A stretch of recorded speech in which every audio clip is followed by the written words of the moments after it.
Hi everybody! So today's video is actually inspired by my sister. A couple of months ago she expressed the wish to dip her toes into paint water, so to speak, but it seems she's a bit overwhelmed with all the possibilities that are out there in terms of techniques and what types of paints and dyes and whatnot to use. So I decided to go through my art supplies and see how many different techniques I could apply to, those sunset silhouette paintings, since that's something she also mentioned she'd like to try out. And I've actually managed to come up with 10 different paintings that I will be teaching you. Because there are so many, I decided to always do 2 in one video and make it a mini series of 5 videos. And today we'll be starting with these two, with brush pens and watercolor pencils.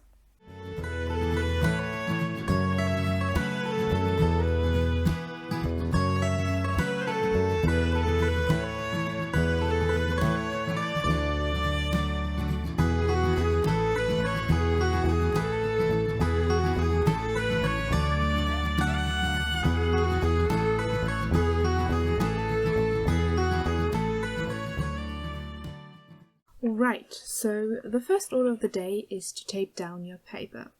This step is not strictly necessary, but I do highly recommend it for 2 reasons.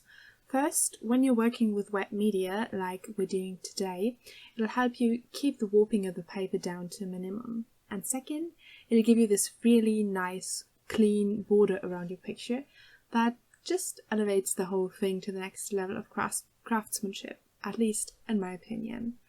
Now, when you're doing this, you want to make sure that the tape you're using is strong enough to actually hold down your paper, while still being weak enough to not rip it once you peel it off later. A safe choice is generally painter's tape or washi tape, although you'll probably have a bit of a trial and error period until you find the right type of tape and brand that works well with your paper. Since it took me about half an hour to an hour to complete each of these paintings, I'll be speeding up the rest of the video to about 400%. So don't worry if you don't paint as fast as I seem to do. For the first painting, we're going to use watercolor brush pens. I chose 3 main colors, a dark blue, a light blue, as well as a light pink. Now I'm going to have to make do with this since I only have 8 brush pens in total, but if you can, I do recommend you also pick some in-between colors. The more in-between colors you have, the easier it is to blend your main colors and get a smooth gradient if that's what you're going for. And now I'm using a water brush to blend the colors. You could also use a regular brush in plain water. The water activates the watercolor properties of the brush pens and lets you move the pigment on the paper. If you can, choose a brush with a broad tip for this step. In fact, broad strokes should be your motto throughout this entire painting. The fewer times you have to go over the same spot, the less likely you are to rub through and damage the paper. Another trick to avoid damage is to work in layers and let the paper dry completely in between. Every additional layer you can lay down will help you smooth out the gradient, but it will also darken the colors. So try to find that sweet spot where it's as smooth as possible while still being as bright as you want it. Working wet on wet can also help with the gradient, but it will make the paper more susceptible to damage, so be careful if you try that. The paper you're using also makes a huge difference. You should be using a heavyweight watercolor paper for this type of painting, at least 130 grams per square meter, if not more. When you're using thicker papers, it's not as dramatic when the top layer peels off. These sunset paintings look amazing with all kinds of different colors.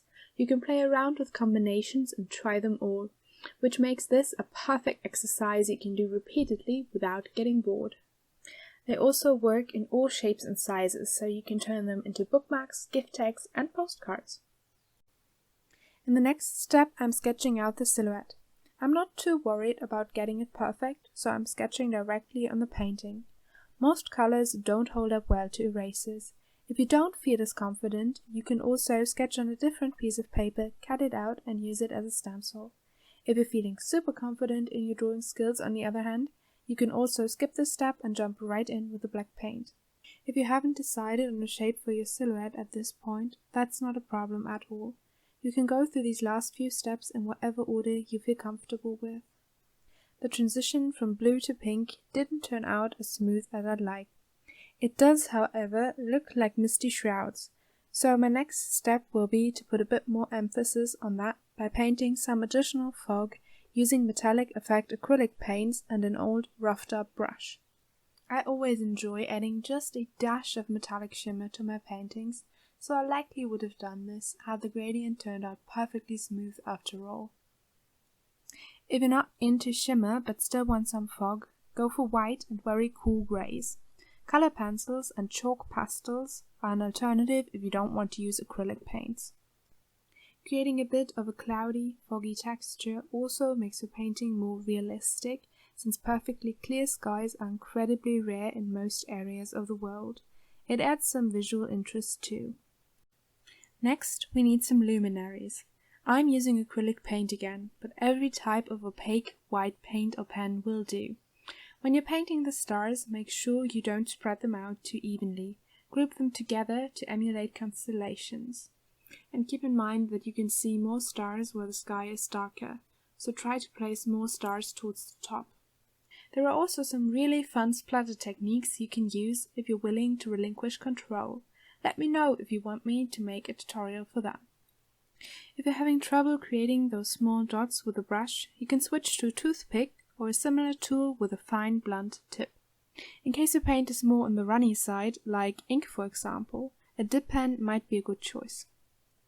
Once you're done with the sky, it is finally time for the main attraction. I find this step to be incredibly satisfying, so I saved it for last. I chose to work with black Indian ink here.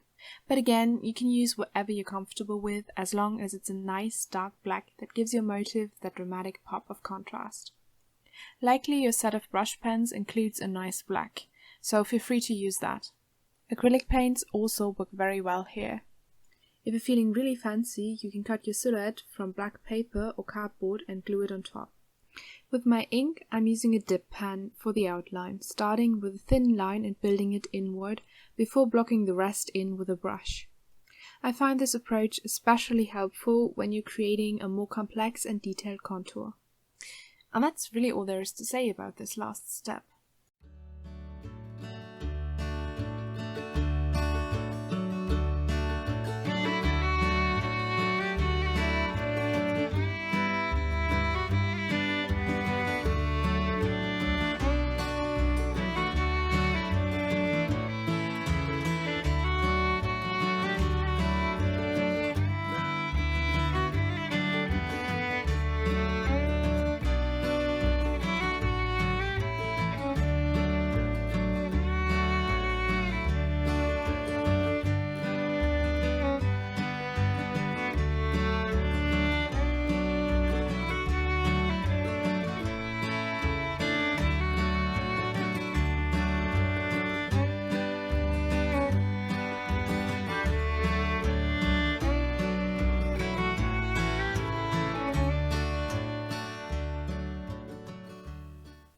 And now that it is finally dry, we can reveal the full glory by removing the tape.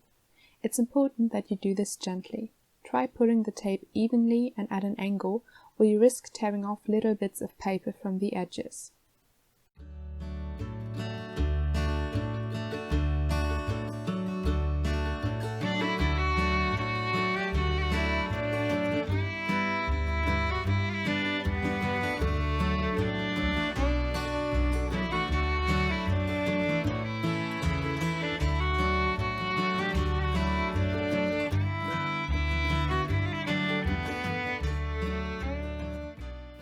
Our second technique for today are watercolor pencils.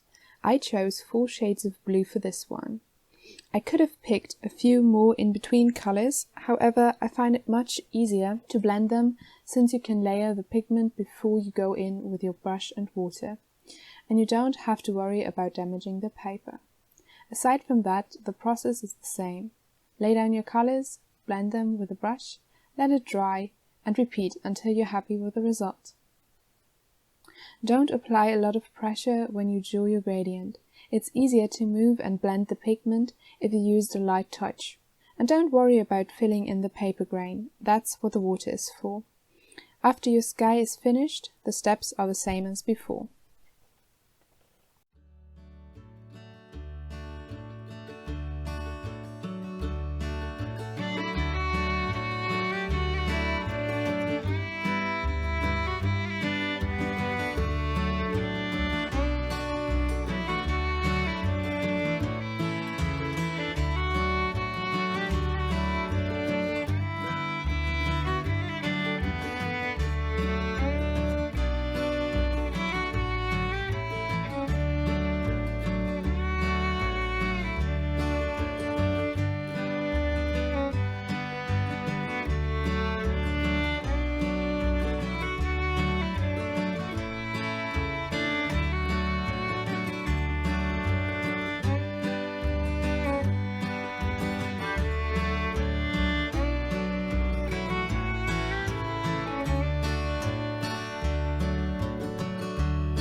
For this one, I wanted the outline of the stag to be in sharp contrast with the softer horizon, so I used my dip pen for some clearly defined grasses and later filled the spaces between with dry brushing for a more fuzzy look.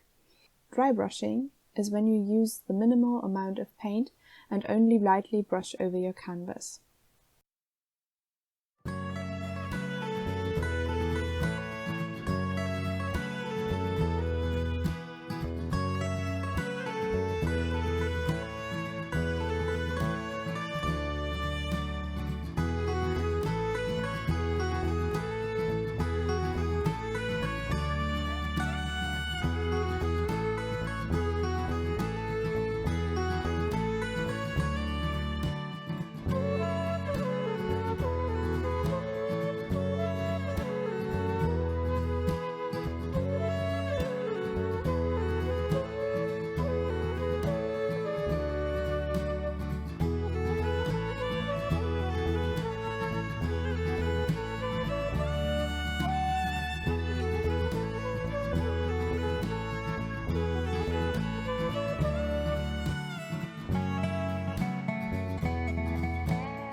Now free the painting from its tape and enjoy.